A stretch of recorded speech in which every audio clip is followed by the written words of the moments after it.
It is week 10 of the NFL season, and for fantasy football, that means we are quickly approaching the fantasy playoffs. So every roster decision that you make, every start sit, every waiver wire decision matters that much more as we approach the playoffs and get down to crunch time here.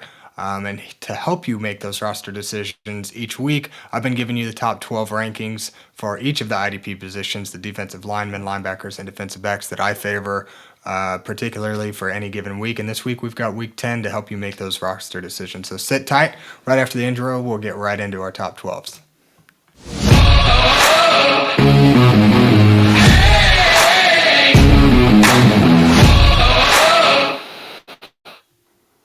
Welcome back to the IDP Plus YouTube channel. I'm your host on this edition of the channel.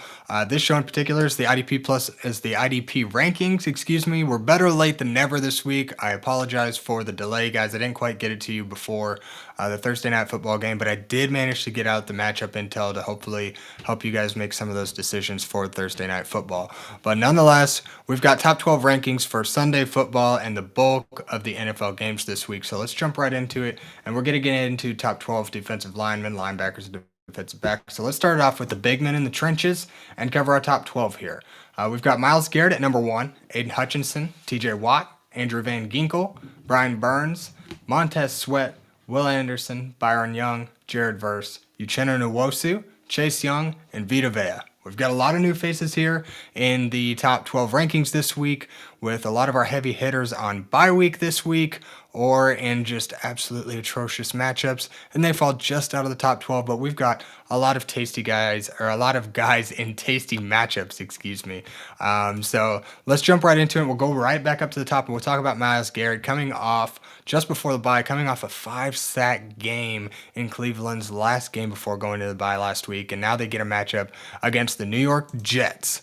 And let's talk about that matchup against the New York Jets, where Myles Garrett is kind of, after having a lull kind of through the middle of the season where he kind of went silent and went dormant there for a few weeks, he's really picked it up. He's since got, a 5-sack game, then went to the bye. Now he gets a matchup against Justin Fields and the New York Jets this week.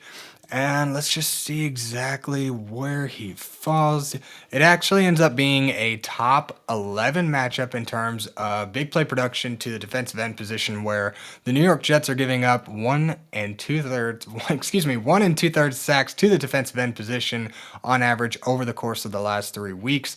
It's a pretty favorable matchup. Nothing that's too flashy. It's not like we're sitting here looking at a ton of upside, but Myles Garrett just seems to defeat the odds, and he's one of these guys that any given week he could just pop off and absolutely win you your week in fantasy football all by himself, like he did just a couple of weeks ago. And with just under 2 sacks per game on average on the table coming into this matchup, it seems pretty favorable for Myles Garrett to kind of pick up where he left off going into the bye, especially now having that rest and the team able to kind of formulate a game plan to attack this New York Jets offense. I think Myles Garrett is due for another big game this week against a depleted New York Jets team, and I anticipate the Cleveland Browns being on defense a little bit more this week, where the New York Jets defense has given up quite a few key players. And so we're looking at a little bit more back and forth, where the New York Jets defense is kind of going to let Cleveland march down the field a little bit more, a little bit easier, not going to hold up quite as much of a fight, which is going to lead to a little bit more of a back and forth affair here. So I do like Myles Garrett this week against the New York Jets. Now we've got Aidan Hutchinson at number 2. Detroit Lions are playing the Washington Commanders this week, and Aidan Hutchinson has been doing pretty well. Let's just actually take a look. I didn't have all of my 3-week rolling stats prepared this week. There's just kind of one of those crutches. I wanted to get all of the primary matchup stats and get these guys kind of ordered in a way that made more sense, and unfortunately, the kind of rolling matchup, or the rolling statistics, didn't quite come with it. So we'll kind of pick and choose some of these guys here.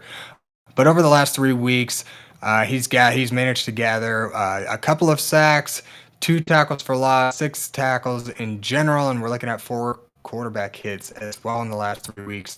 To go with a pass deflection, forced fumble recovery, Aidan Hutchinson is getting right back to his usual self.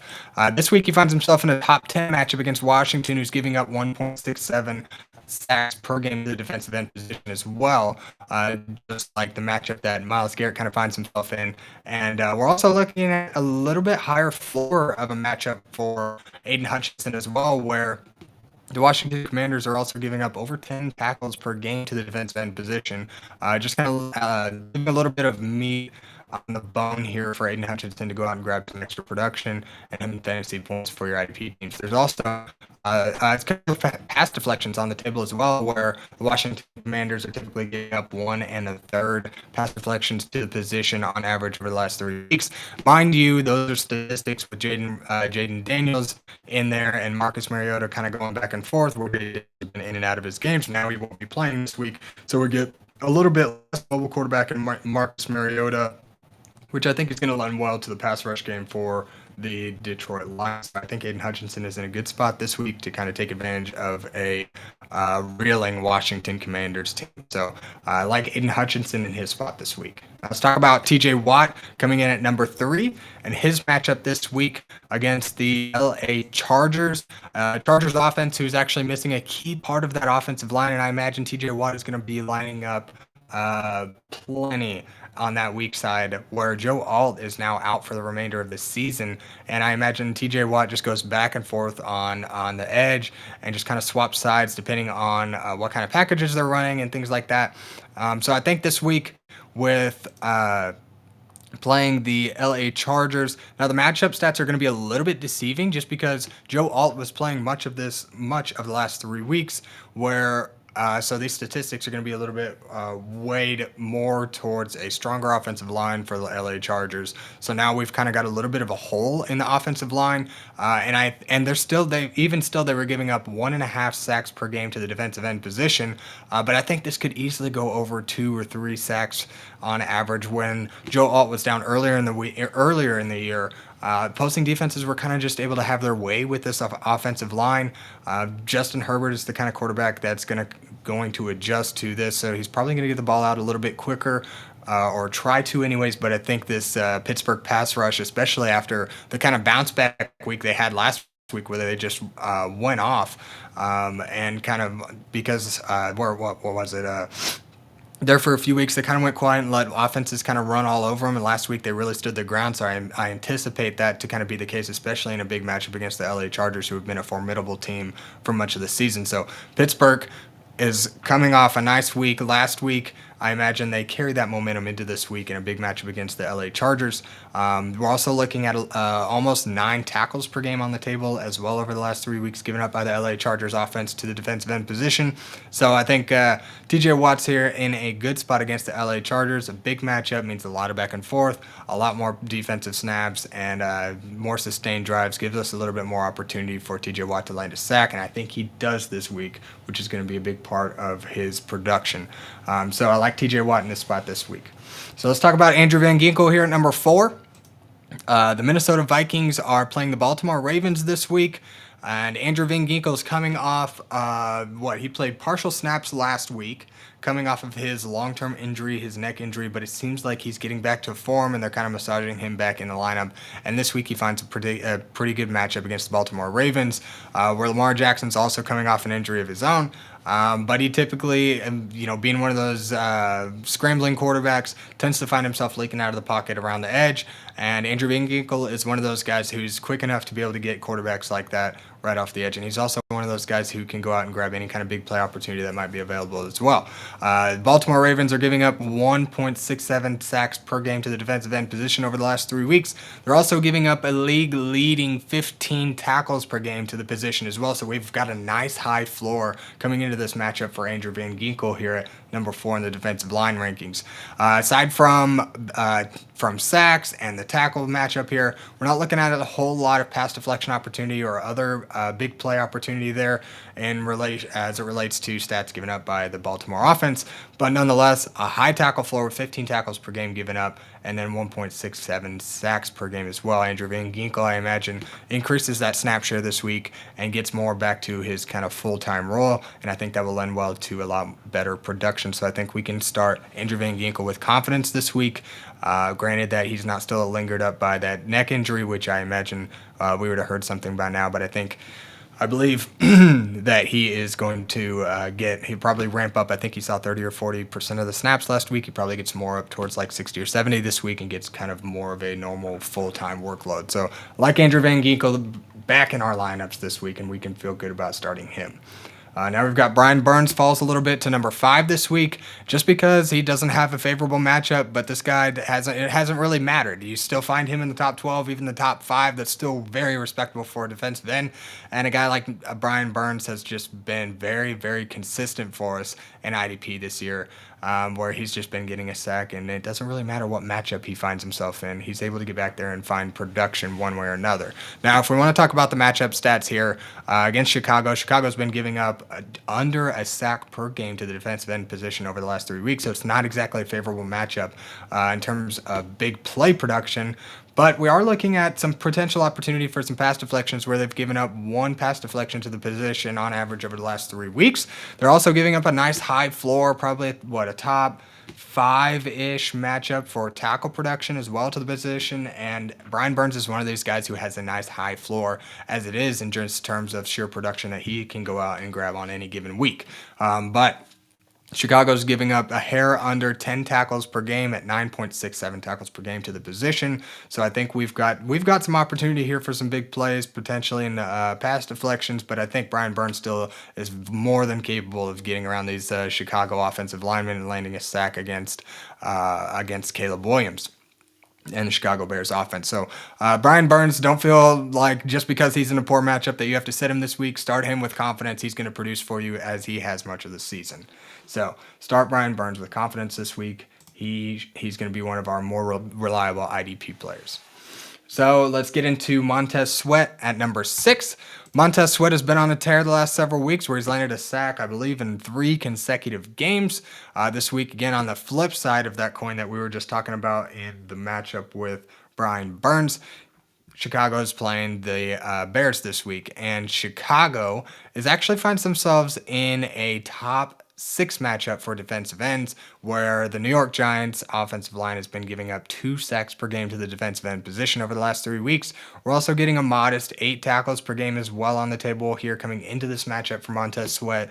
And they've given up, 1 pass deflection to the position in the last 3 weeks. So not a whole lot of opportunity there in the pass deflection department, but we've got 2 sacks on the table and 8 tackles. So we've got plenty of production available and up for grabs. And Montez Sweat, coming off a nice little stretch of games, I think continues that production and lands himself some big play production and some nice fantasy points for our teams this week. So we can feel good about starting Montez Sweat, and as he finds himself in this good matchup, I think he's in a good spot to carry on that production and momentum into week 10.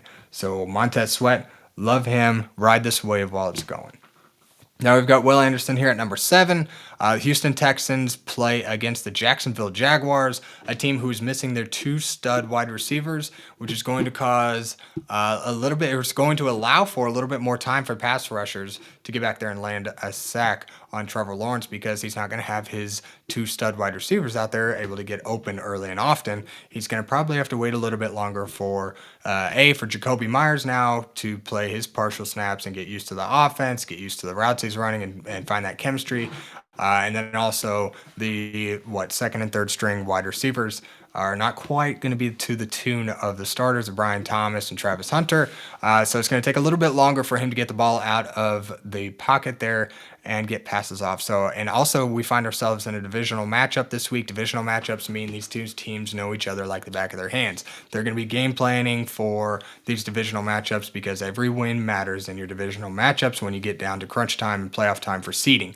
So Will Anderson finds himself in a top 3 matchup for sack production to the defensive end position, where Jacksonville's already giving up 2 2 2/3 sacks per game on average to the defensive end position over the last 3 weeks. Now they're missing Brian Thomas Jr. I think this is going to be a heyday for the Houston pass rush. We're also looking at a nice modest 8 tackles per game allowed to the defensive end position, so we've got a nice tackle floor as well. Will Anderson isn't one of these guys who's going to go out and grab all of the tackles.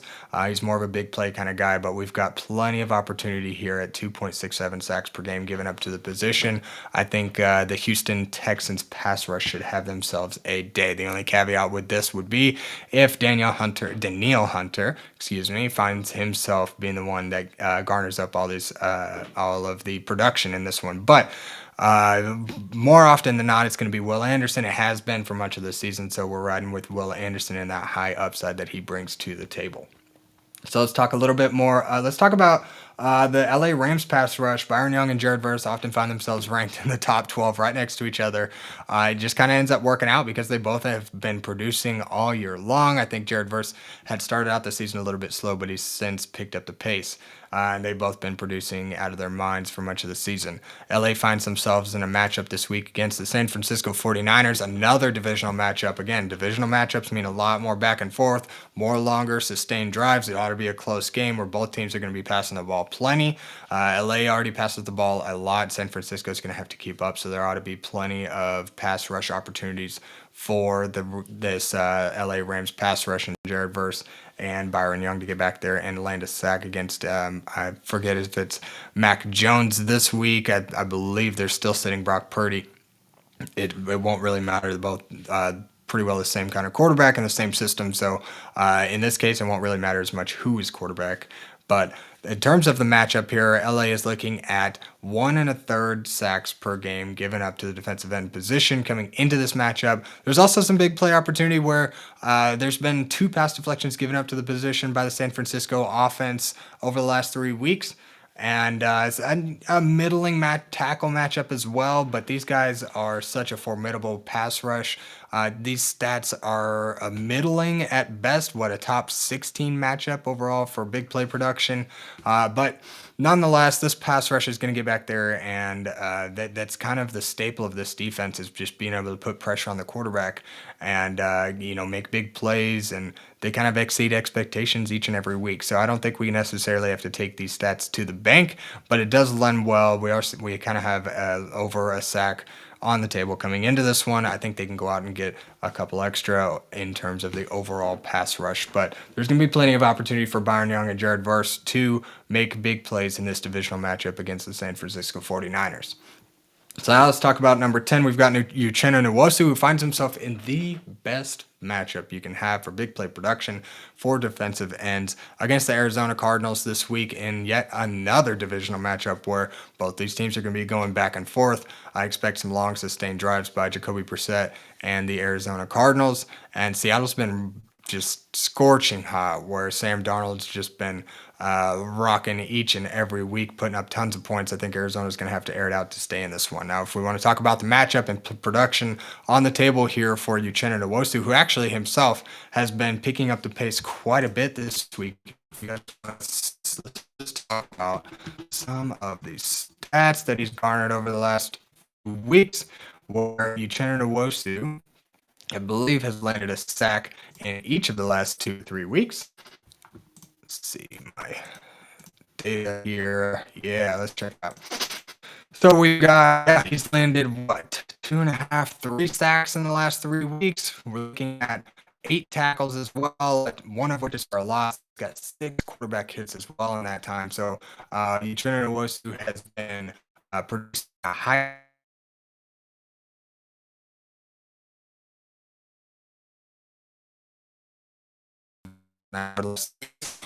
nice modest 12 tackle on the table as well for this matchup and the Seattle pass rush. Who's been the top performer in the Seattle pass rush over the course of this season. He's the guy that I'd be targeting in this matchup for Seattle against Arizona. So I love this matchup. 3 sacks for defensive ends on the table coming into this one, and he has been overperforming the last several weeks.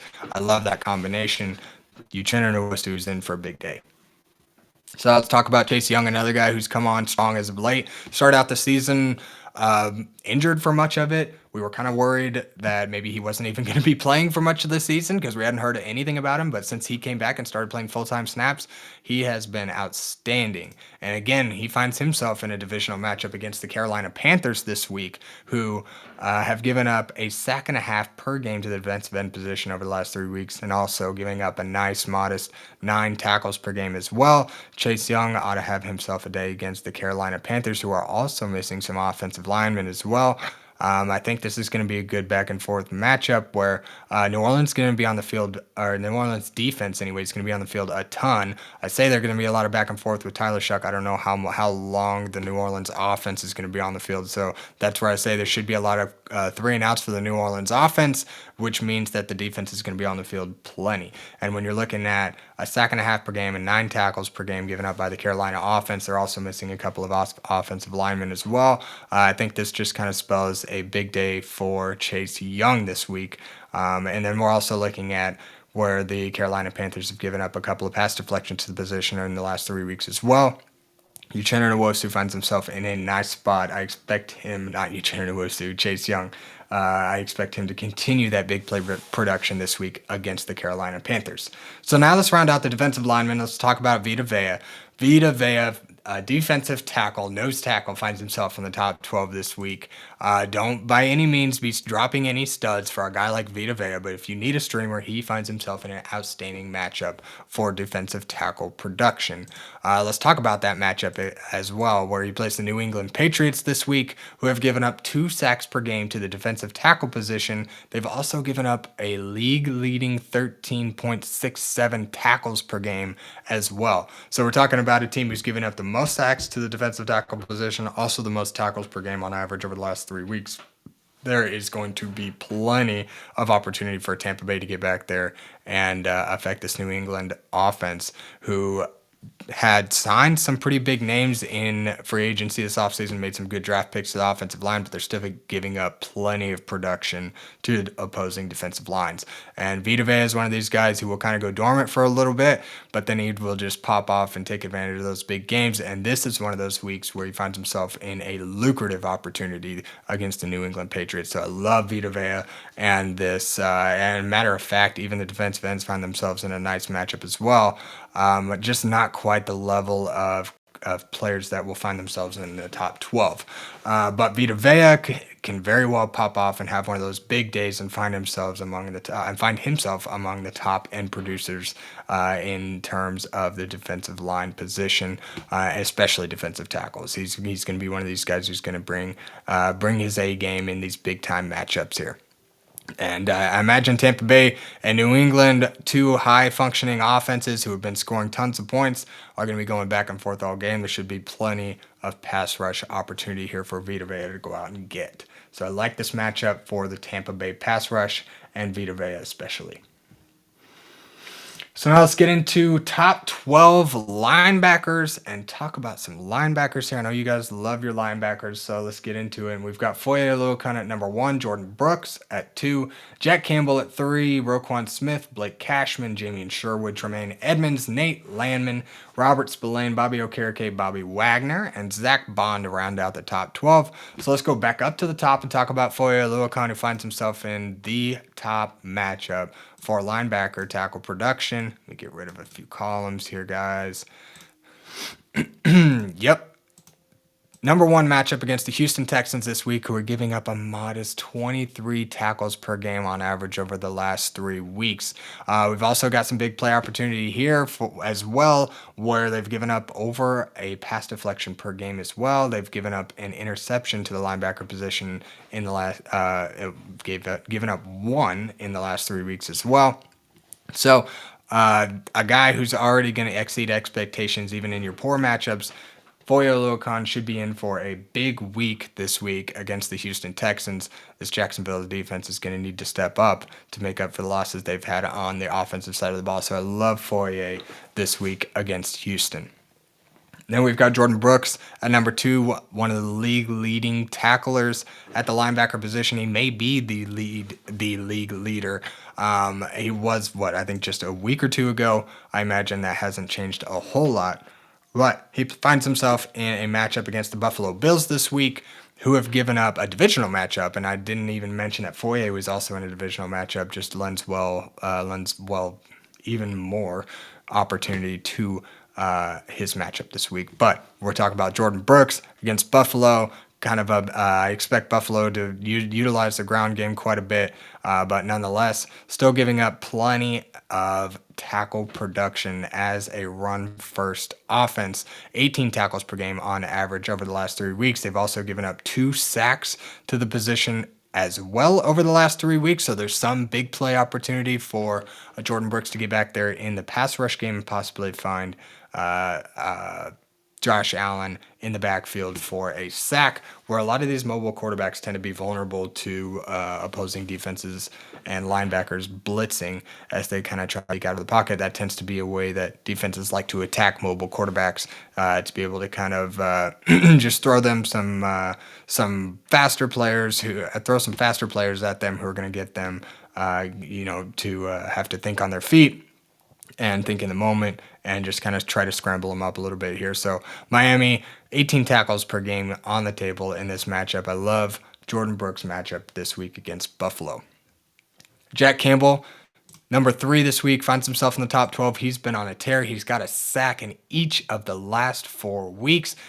Get this, guys. He also finds himself in a matchup that favors sack production to the linebacker position, where the Washington Commanders are giving up a sack per game on average over the last 30 weeks. So they've given up 3 sacks to the linebacker position. Jack Campbell finds himself in the pass rush game and blitzing each and every week. He's able to land some sacks. He finds himself in a big play opportunity here. And they're also giving up the top 3 most tackles to the position as well over the last 3 weeks, where we've got 20 tackles per game given up to the linebacker position, 20 tackles on the table. Coming into this matchup, I think Jack Campbell continues this run that he's had over the last several weeks and carries that momentum into week 10 in a big matchup against the Washington Commanders.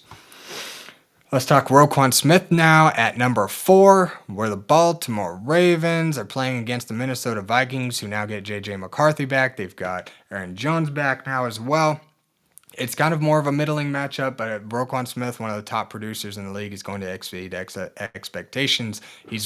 I'd have to go double check, but I don't believe they play 200% of snap linebackers. I think Teddy Buchanan has been playing a majority of the snaps as a linebacker 2 there, but nothing that's going to threaten any kind of production for Roquan Smith. And there's 16 tackles on the table coming into this matchup, where Minnesota is giving up 16 tackles per game to the linebacker position over the last 3 weeks on average.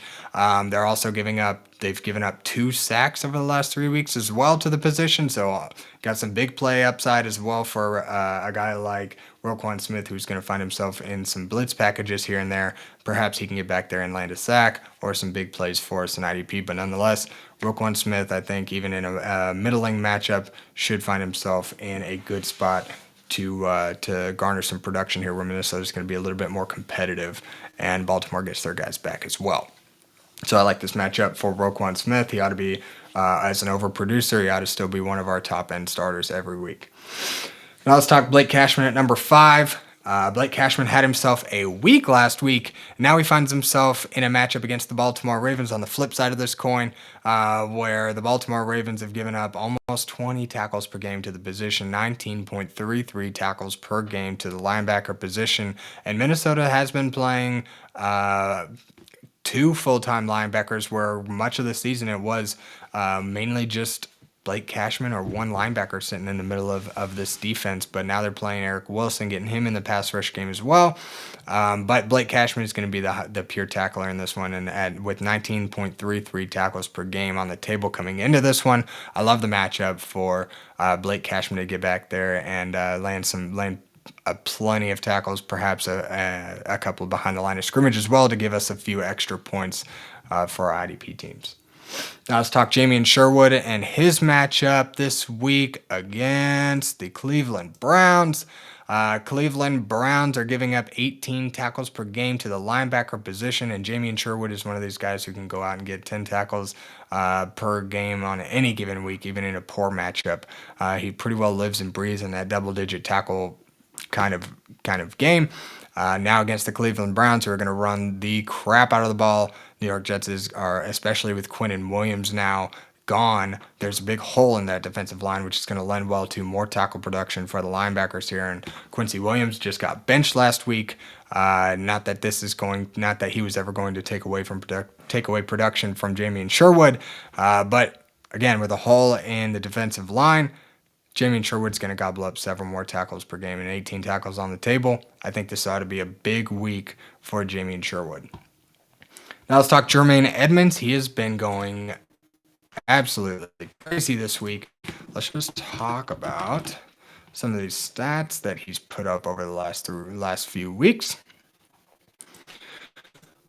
But first, we'll talk a little bit about here, we've got it pulled up. So we've got 21 tackles over the last 3 weeks, one of which is for a loss. We've got a quarterback hit. He's even got 2 interceptions. He's got 3 pass deflections in coverage. Tremaine Edmunds, against all odds, has found himself in a very productive season this year. And it's good to see. Honestly, last year I was betting on a lot of his unders, and he was consistently underperforming. But it's good to see a guy like this finally come out and give us a nice season for IDP. So now if we want to talk about Tremaine Edmunds and his matchup against the New York Giants this week, who historically just run the ball plenty, whether it be the quarterback or running backs, I've given up 17.67 tackles per game on average over the last 3 weeks to the linebacker position. There's a little bit of big play opportunity as well, where they've given up 1.33 pass deflections in coverage. They've also given up an interception in the last 3 weeks to the linebacker position as well. And Tremaine Edmunds, as you guys remember off the top, when I was reading those stats, he was a guy who's already got 3 pass deflections in coverage in the last 3 weeks. I think he could pretty easily have himself a day and get us a nice high floor production for our IDP teams this week. So I love Tremaine Edmunds to continue his hot streak of performing over this season into week 10. Now let's talk Nate Landman, another guy who's been hot this season. He comes in at number 8 this week as the LA Rams find themselves in a matchup against the San Francisco 49ers. We're looking at, again, a divisional matchup where San Francisco's been giving up 17 tackles per game to the linebacker position. The Rams have been playing pretty well, just one full-time linebacker, and Nate Landman is going to gobble up a majority of these tackles. I don't see why he couldn't flirt with double-digit tackles this week.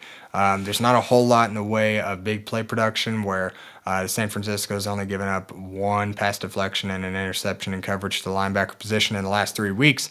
But Nate Landman's been on fire. I think he had a down week last week. I think he can bounce back this week in a divisional matchup against the San Francisco 49ers. Again, 17 tackles per game on the table coming into this one. Nate Landman ought to have himself a day. Now let's talk Bobby Okereke. Not a very highly graded linebacker here, but he still finds himself in a productive season. He's one of these guys who's going to go out and get us points most weeks more often than not. Now he finds himself in this matchup against the Chicago Bears, who've given up 19.33 tackles per game to the linebacker position. It's a top 5 matchup for linebacker tackle production. Not a lot of production on the table in the way of sacks, but they have given up a pass deflection to the linebacker position on average in the last 3 weeks, 1 per game as a matter of fact. And I think Bobby Okereke, being the lone full-time snap getter at linebacker for the New York Giants, he ought to have himself a day and garner up much of these 19.33 tackles per game on the table coming into this one. Chicago's run game has been very successful, and they've been running the ball a lot. I think that's going to lend well to Bobby Okereke's production for week 10. So I think we can look forward to another big week for Bobby Okereke. Bobby Wagner at number 11 now. Let's talk about his matchup this week as he plays the Detroit Lions. He finds himself in a top 6 matchup for linebacker tackle production, where the Detroit Lions are giving up 19 tackles per game to the position. Get this, they're also giving up a sack per game as well. So there's some upside for big play production. Now I would tend to lean towards Frankie Luvu to possibly be more likely to land that sack if there's one on the table and one to go get. But Bobby Wagner's been back there in the pass rush game in some blitz packages, able to get his hands on the quarterback as well throughout this season. It's just not necessarily a specialty where Frankie Luvu is going to line up more kind of on the edge a little bit more often and be more involved in those pass rush snaps. But Bobby Wagner still has the opportunity. He's going to go get you about 10 tackles per game, and he will rush the passer as well. So there's some opportunity here for some big play, but we're really more targeting that high floor production that Detroit's giving up at 19 tackles per game. So Bobby Wagner ought to continue that nice high floor production this week in Week 10. So let's talk about Zack Baun, another high, consistent producer. Nobody that's really landed in the top 12 all that often, but he finds himself in the top 12 to 15 or so on average, just in sheer IDP production over the course of the season. So he's been a consistent high-end producer. Now he finds himself in the back end of the top 12 this week in his matchup as he plays against the Green Bay Packers, a team who's historically going to run the ball a lot. And now they're down a couple of their big playmakers on the offensive side of the ball, where Tucker Kraft is out for the season. I believe Marcus Golden is also going to miss this week, so I expect them to lean heavily on Josh Jacobs and get that run game going a lot more, kind of like what they did last year. Green Bay's been giving up 17 tackles per game on average over the last 3 weeks to the linebacker position. Not a whole lot of big play opportunity. They've given up a couple of pass deflections to the position in coverage, so Zack Baun being a good coverage linebacker, I think he ought to have himself a nice high floor game in this one, and he should be able to get you that 8 to 10 tackles and possibly a pass deflection, even potentially an interception if the opportunity is there. But we're more looking at that high floor play that he's been giving us each and every week, where he's going to get tackles behind the line of scrimmage and get his hands on some pass deflections and kind of add some extra value to our lineups this week, especially in a matchup in Green Bay that figures to be a game in which both sides are going to heavily utilize the rushing game. So that's going to round out the top 12 linebackers. Let's get into our defensive backs, some of the hardest positions to predict week over week. It's just been very volatile this year, where we haven't had a whole lot of consistency. We've had a lot of up and down guys, but we do have a handful of guys that we can rely on each and every week. So let's get into the top 12 defensive backs. We've got Kamren Curl at number 1, Derwin James, Tykee Smith. Goodness gracious, who is that? I covered up. Oh, Jalen Pitre. I covered him up. I couldn't quite see that name there. But we've got Jalen Pitre at number 4, Quentin Lake, Kemari Lassiter, Harrison Smith, Justin Reed, Jamel Dean, Minkah Fitzpatrick, Brian Branch, and Nick Cross to round out the top 12 defensive backs this week. Let's go back up to the top and talk about Kamren Curl and his matchup this week against the San Francisco 49ers. San Francisco 49ers are a pretty generous offense to the safety position, where they were top 3 matchup for tackle production to the position. They're giving up 18.33 tackles per game to the safety position. So I expect Kamren Curl and Quentin Lake both to have themselves a nice week this week and have a high floor production available to them. But for safeties in particular, and as it relates to Kamren Curl here, we just got a nice high tackle floor game. There's not a whole lot of big play opportunity here, where they haven't even given up a sack, pass deflection, or an interception to the safety position over the last 3 weeks. But we've got 18 tackles on the table. I think Kamren Curl could go out and get himself a nice 8 to 10 tackle game this week, maybe even Quentin Lake as well. There's plenty of opportunity here on the table, where San Francisco is going to lean a lot on Christian McCaffrey in that run game, and that's exactly what's been lending well to safety tackle production, especially those who are playing a lot of box snaps there. So I love this matchup for Kamren Curl. I have him as my number 1 defensive back. So let's talk Derwin James. Derwin James exceeded expectations last week, where he found himself in the bottom of the barrel matchup, still found himself in the top end producers for the defensive back position. So even though he finds himself in a mediocre matchup against the Pittsburgh Steelers, who are giving up 11.33 tackles per game to the position, I think Derwin James is still going to have to be one of these guys who's going to have to make a difference in this game if the Chargers want to hold off the Pittsburgh Steelers. This is going to be a big back and forth game, where Pittsburgh's going to have a lot of long sustained drives. There's going to be a lot of opportunity for Chargers defenders to get plenty of of production here for our IDP team. So Derwin James, I expect we're not gonna make the mistake of keeping him out of the top 12. So feel good about starting him with confidence each and every week. Even though we may not make the top 12 every week, he's not far out of it. Just might mean that I find the matchups and production a little bit more favorable to other positions or other players, excuse me.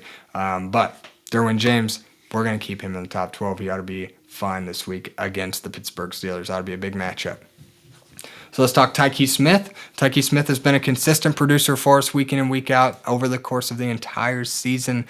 This week he finds himself in a middling matchup against the New England Patriots, giving up 13.33 tackles per game on average to the safety position. So it's a middling matchup for tackle production, but Tykee Smith doesn't necessarily need a great matchup.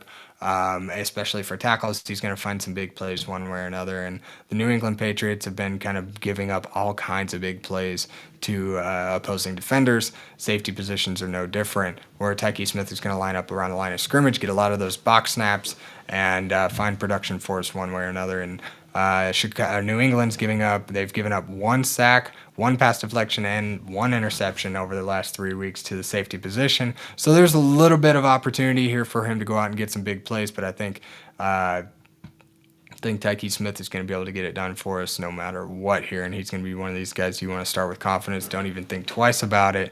Tykee Smith is one of those guys that you just want to start week in and week out. So let's talk about Jalen Pitre and his matchup against the Jacksonville Jaguars this week. It is a top 2 matchup for safety tackle production, and Jalen Pitre has been a nice high floor tackle kind of guy over the course of the season. When he finds himself in a good matchup, he's been able to take advantage of it. So he finds himself in the top 12 here. Jacksonville's giving up 20 tackles per game to the safety position over the last 3 weeks on average. Are also giving up over 2 pass deflections per game as well to the safety position. So plenty of big play opportunity here. They've given up a sack and an interception to the position as well. Again, I mentioned earlier, they don't have a couple of their big hitting wide receivers. So it's just going to lend well to opportunity all over the board, where wide receivers won't necessarily be where they might need to be. Chemistry won't be quite there as much as it might be with Travis Hunter or Brian Thomas. So I think Jalen Pitre finds himself in a nice, tasty spot this week. 20 tackles per game on the table in this one. I think he's going to garner up close to 8 or 10 tackles in this. And then if we can get a pass deflection or 2, perhaps some some tackles behind the line of scrimmage, get some big play points there as well. I think Jalen Pitre ought to have himself a day this week against the Jacksonville Jaguars. Let's talk about Quentin Lake. We kind of went over his matchup a little bit when we were talking about Kamren Curl. Quentin Lake finds himself, against the against the San Francisco 49ers, another top 3 matchup for tackle production. I mentioned earlier, with 18.33 tackles per game on average on the table for the safety position here for the LA Rams. So Quentin Lake, much like Kamren Curl, been a high-floor producer, find themselves in a very lucrative matchup this week. I think they both have themselves a nice day. So let's talk Kemari Lassiter. Let's filter my data to cornerback production. Kemari Lassiter has been a very high-floor player so far this season, where it really has. I mean, no matter what the matchup has been, he's found a way to get it done for us here in IDP. And over the last 3 weeks, he's garnered up 26 tackles over the last 3 weeks. He's garnered up 4 of those haven't been behind the line of scrimmage. He's got an interception and 4 pass deflections as well in coverage. So even being a wide out corner, he's still able to garner up some tackles behind the line of scrimmage and get some big plays for us. So we love to see that, especially from a cornerback. Not often, especially from a wide corner, do we find too much consistency. Usually we kind of target those guys in some high passing matchups, but we find in this one that Kemari Lassiter is going to just carry a high floor production into each matchup. Jacksonville is going to have to pass the ball plenty because Houston's going to air it out as well. I think Houston's going to start Davis Mills this week. I believe C.J. Stroud got injured last week, so that's going to lend well to more opportunity for Houston's defense. I believe they're going to be on the field a little bit more. And both these offenses are going to be kind of looking a little bit mediocre. So we might actually find ourselves some production where we kind of have an even matchup. And although it may not be a high-end matchup where they're just going to be attacking and scoring all game, there should still be plenty of snaps on both sides of the ball. Because some short drives on both sides are just going to lend well to a lot of flip-flopping in this matchup as well. So Kemari Lassiter, another Houston Texans defensive back, finds himself in a nice groove here so far in this season. I think against Jacksonville, giving up 12.33 tackles per game to the cornerback position is still going to lend well to some nice production opportunity here for Kemari Lassiter, and he's been exceeding expectations. I think he can go out and have himself a day. Jacksonville's also giving up 1 1/3 pass deflection to the position as well over the last 3 weeks on average. So Kemari Lassiter, Jalen Pitre, I think are both going to have themselves a nice day against Jacksonville. So let's talk about Harrison Smith, who's now back in a full-time role for the Minnesota Vikings. Historically, just a high-end producer, a nice high tackle floor guy who finds himself in a top 11 matchup for safety tackle production against the Baltimore Ravens. The Ravens are giving up 15.33 tackles per game to the safety position on average over the last 3 weeks. They've given up an interception and a pass deflection in coverage as well. So, but I think we're just going to be targeting Harrison Smith and his high tackle floor prowess, where each week, historically, Harrison Smith has just been a high tackle producer year in and year out. Now he's finding himself in 100% of snaps again.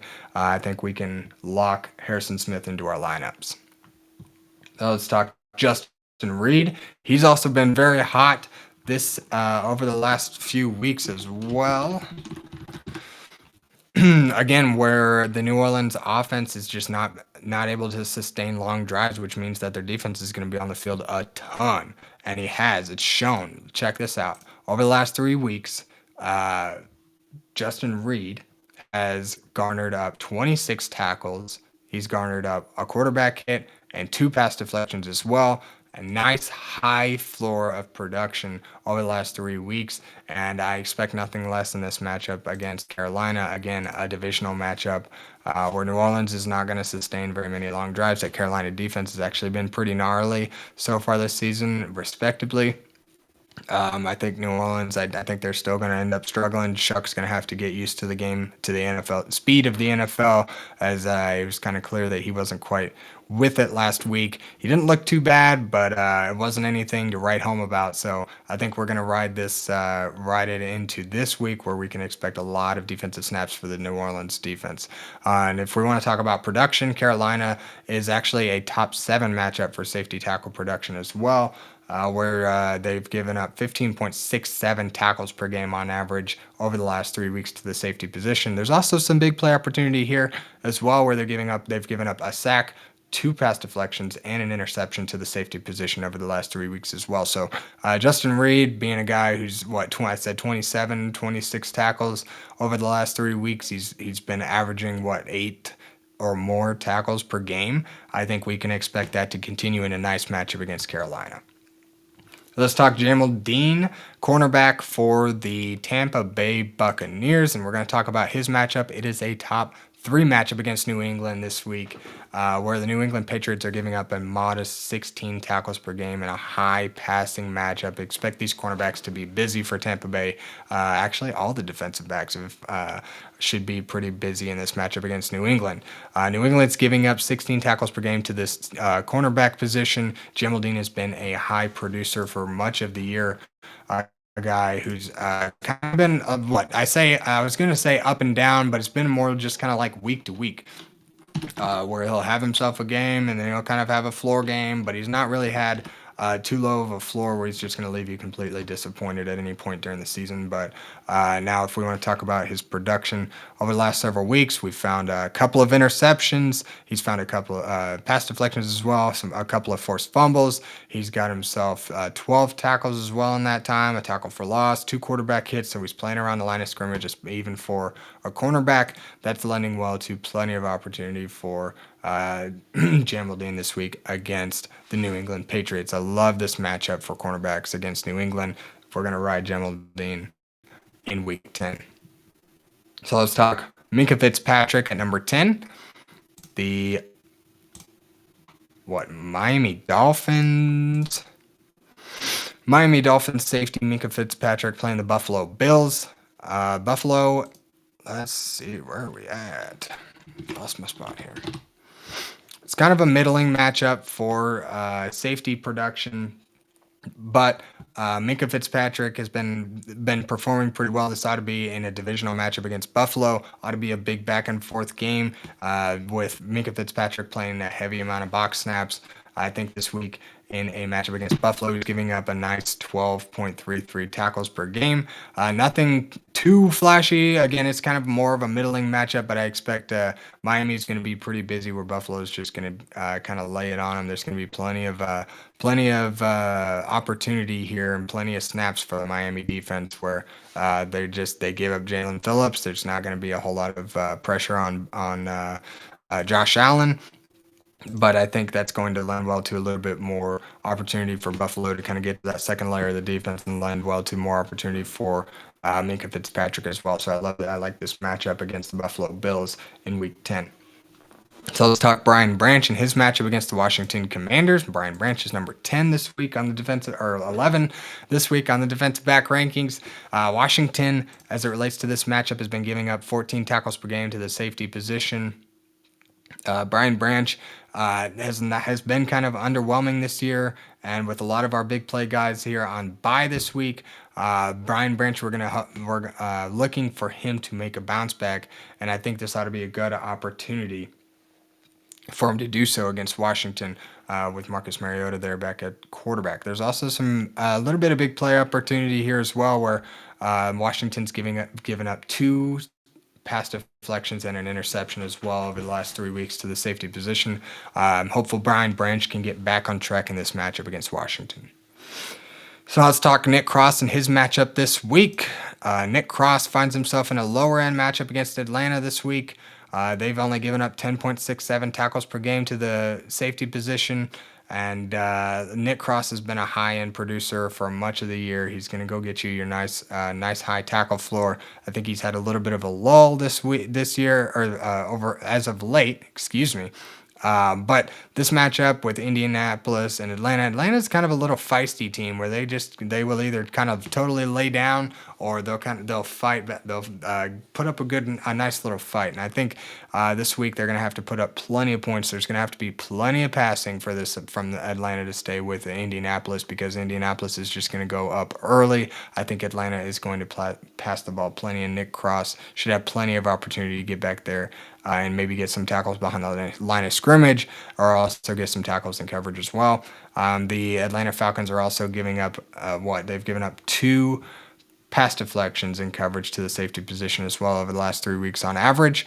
Not the greatest matchup, but Nick Cross has been one of the more consistent producers for us this year, and I think this matchup is going to lend well, just the way that the game script is looking like it's going to fall. Where Nick Cross is going to have a little bit more opportunity, I think, here this week to kind of get back on track. So that's going to wrap up the top 12 defensive backs. Thank you, everybody, for tuning in each and every week. Again, I apologize for a little bit of inconsistency with some of these shows. I've got quite the busy life. If you'd like to learn a little bit more about it, go ahead and message me.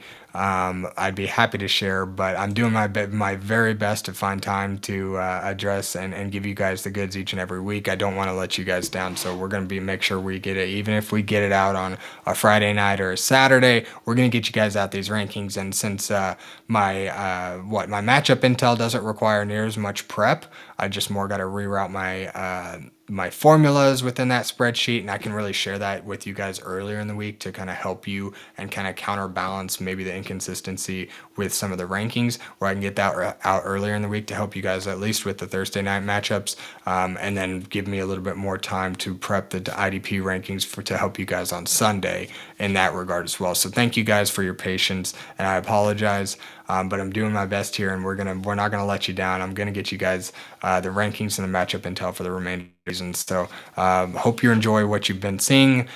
For those of you who've been rocking with me each and every week, I certainly appreciate you. And for some of you new guys or new viewers, I hope that you like what you see and you come back for another week in week 11. But nonetheless, there's our top 12 IDP positions, top 12 defensive linemen, linebackers, and defensive backs. So we're going to wish you guys good luck this week. Again, throw it in the comments if you have any start-sit questions or waiver wire questions. I'd be happy to get in there and elaborate on any kind of thoughts as it relates to your questions. So go back and look at some previous videos. I tend to get pretty lengthy with my my responses. I just love this. I love conversing with you guys almost as much as I love putting this stuff together for you. So let's chat in the comments and let's help you get those IDP teams ready for week 10. So good luck out there, everybody. Thank you again for rocking with me, and we'll see you back next week for some week 11 matchup intel and IDP rankings. Thanks, everybody. Thank you for watching the IDP Plus YouTube network. If you enjoyed this video, give it a thumbs up and don't forget to subscribe to our channel. Be sure to tap the bell icon to get notified whenever we upload new content.